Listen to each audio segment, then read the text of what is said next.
आज का टॉपिक है वर्नियर स्केल। क्लियर? आपको क्वेश्चन में बोल चुका हूं, ठीक है। क्वेश्चन में आपको गिवन है RF 2/5। RF यूनिट लेस होता है, इसलिए हमने इसका कोई यूनिट नहीं बताया, 2/5। क्लियर? इसका मैक्सिमम जो लेंथ है वो गिवन है क्वेश्चन में। मैक्सिमम जो लेंथ है ये गिवन है क्वेश्चन में 4 डेसीमीटर। क्लियर? जब आपको RF गिवन होता है तो आपको RF कैलकुलेट नहीं करना पड़ता है, आपको डायरेक्ट LOS फाइंड करना है, ठीक है। तो LOS का जो फॉर्मूला होता है वो क्या होता है, RF into maximum length. Clear? Maximum length to be measured. RF आपको गिवन है 2/5 और मैक्सिमम लेंथ आपको दिया 4 डेसीमीटर। मैंने बताया कि आपको जो यहाँ पे जो यूनिट रहती है उसको आपको सेंटीमीटर तक ले जाना होता है। कहाँ तक ले जाना? सेंटीमीटर। आपको पता है 1 डेसीमीटर में कितने सेंटीमीटर होते हैं? 10। ठीक है, तो इसको हम यहाँ 10 का मल्टीप्लाई करेंगे तो हो जाएगा आपका सेंटीमीटर। तो इसको सॉल्व करोगे तो कितना आएगा? 4 2 जा 8 8 2 जा 16 सेंटीमीटर आ रहा आपका LOS। क्लियर है? ना अब जितना LOS आता है उतनी ही आपको लाइन ड्रॉ करना है, ठीक है। 16 सेंटीमीटर आया LOS, तो 16 मतलब 16 सेंटीमीटर की हम क्या करेंगे, लाइन ड्रॉ करेंगे। ये कर दिया हमने 16 सेंटीमीटर की लाइन ड्रॉ। क्लियर? अब क्या करना होता है, दोनों एंडों से 1 सेंटीमीटर ऊपर जाना है, ठीक है। इस एंड से भी 1 सेंटीमीटर ऊपर जाओगे और इस एंड से भी 1 सेंटीमीटर ऊपर जाओगे। इस प्रकार से आपका एक बॉक्स बन जाएगा। यहाँ तक क्लियर? अब आपको जो ये लाइन दी है, ठीक है ना, इसके आपको कितने पार्ट करना होता है, जितना मैक्सिमम लेंथ गिवन होता है, ठीक है। मैक्सिमम लेंथ कितना गिवन है? 4। ठीक है, तो इसके 4 पार्ट करोगे। पार्ट करने का तरीका वही है, ठीक है। एक लाइन ड्रॉ किया यहाँ से, इसमें आपको प्रकार के द्वारा आपको क्या करना है, 4 इक्वल पार्ट करना। 1 2 3 4 है ना। तो आपको क्या करना है, इसको इससे मिला देना है, ठीक है। यहाँ से रोल करेंगे आप, रोलर रख के नेक्स्ट पार्ट आएगा, फिर आप एक लाइन मिलाओगे, फिर आप रोल करोगे, फिर नेक्स्ट पार्ट मिलाओगे, फिर आप रोल करोगे, नेक्स्ट पार्ट मिलाओगे। क्लियर? फिर आप यहाँ पे रोलर रखोगे, रोल करते जाओगे। ये पहला पार्ट है, जस्ट परपेंडिकुलर लाइन ड्रॉ करना है, सेकंड से भी और थर्ड से। क्लियर? मार्किंग आपको यहाँ से करना 0 1 2 और 3। क्लियर ना? ये हो गया। अब क्या करना आपको, ये इसके आपको 10 पार्ट करना। किसके? इस वाले पार्ट के, पहले वाले बॉक्स के 10 पार्ट करने का तरीका वही है। क्या तरीका होता है कि एक लाइन ड्रॉ करना है, तो हमें इस वाले लाइन के पार्ट करना है, ठीक है। जो एक बॉक्स से पहला वाला, इसके पार्ट करना है। पार्ट करने का तरीका वही है, ठीक है, कि इस लाइन के पार्ट करना, एक लाइन ड्रॉ किया, 10 पार्ट करना। 10 इसलिए किया क्योंकि 1 डेसीमीटर में 10 सेंटीमीटर होते हैं, ठीक है।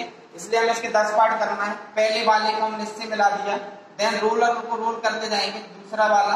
इस प्रकार से जितने भी पार्ट आपको दिख रहे हैं सभी से आपको इस प्रकार से लाइन ड्रॉ करनी पड़ती है ना। तो हो जाएंगे इसके 10 पार्ट, ठीक है। अब क्या करना आपको, जस्ट परपेंडिकुलर लाइन में ड्रॉ करना है। ये परपेंडिकुलर लाइन ड्रॉ करोगे आप इसकी सभी लाइनों से। अगर हम बात करते हैं जो एक पार्ट है, ये जो एक पार्ट है कितने सेंटीमीटर का एक पार्ट रहेगा, बताओ?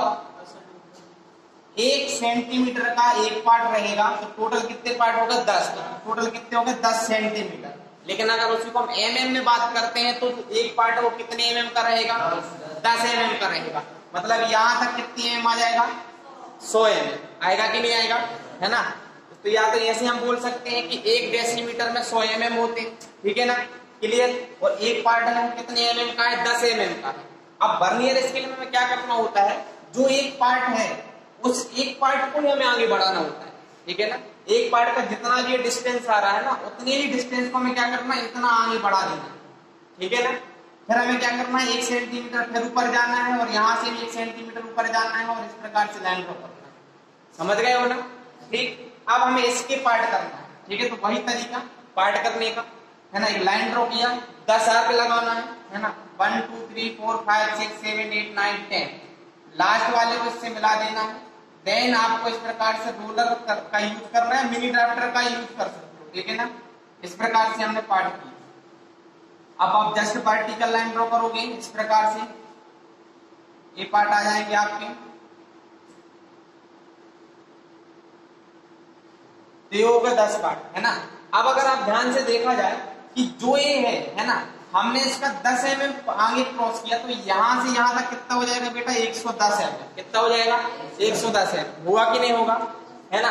अगर हम एक पार्ट की बात करें तो कितने mm का होगा 11 mm का। कितने mm का हो 11, क्योंकि 110 पार्ट के जब आप 110 mm के आप 10 भाग करोगे तो एक भाग कितने का होगा 11 का। होगा कि नहीं होगा, तो एक भाग कितने का रहेगा 11 का, नीचे वाला एक भाग कितने का है 10 का।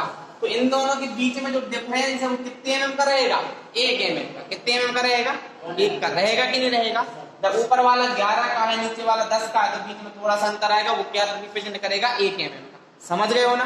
अब आप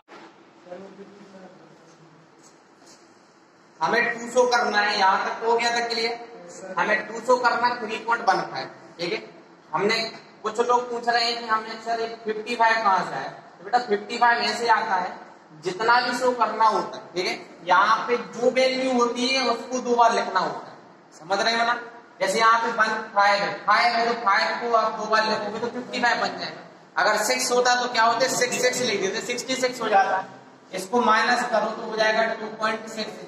तो जो वैल्यू आ रही है उसको शो करना हो, जो हमने माइनस किया था उसको रिप्रेजेंट करना होता है। समझ रहे हो ना, ठीक है। क्योंकि इन दोनों को अगर ऐड कर दिया जाए तो यही बनेगा कि नहीं बनेगा, है ना। देखो 2.60 में 55 को ऐड कर दो तो बेटा क्या बन जाएगा 3.15। बनेगा कि नहीं बनेगा, ठीक है। तो हमें 2 पॉइंट क्या चाहिए 6 चाहिए पहले। तो बेटा 2.6, आपको पता है 2 और 3 के बीच में कितने पार्ट होते हैं 10 होते कि नहीं होते 10 पार्ट, ठीक है।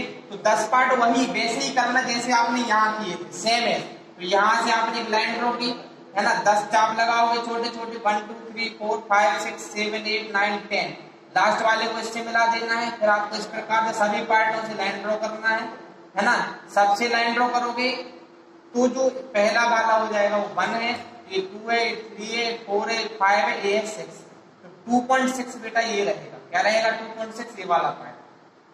2 ये दिख रहा है और 6 यहाँ हो जाएगा तो 2.6। क्लियर। अब हमें चाहिए 55। तो पता है ना ये जो पार्ट है वो क्या है ऊपर वाला 11 mm का, है ना।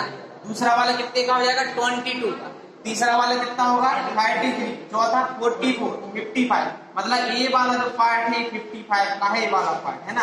तो इसको ही आप ऊपर ले जाओगे इस प्रकार से, है ना। इस प्रकार से एरो ड्रॉ करोगे, इसको भी और ऊपर ले जाओ, ठीक है। इन दोनों के बीच का डिस्टेंस रहेगा वो रहेगा कितना 3.15। समझ गए हो ना, डेसीमीटर, है ना। ए जो स्केल था वो डेसीमीटर का था, ए वाला तो वो सेंटीमीटर का था, ए वाला है जो वो mm का है ना। और यहाँ पे लिखा जाता है RF। तो RF दिया है आपको कितना 2/5। यहाँ पे डायमेंशन लाइन शो करना होता है, तो डायमेंशन लाइन आप शो करोगे कितने mm की 16 कितना 16 सेंटीमीटर। समझ गए हो ना आप सब, ठीक है। तो इस प्रकार से आपका वर्नियर स्केल कंप्लीट होता है।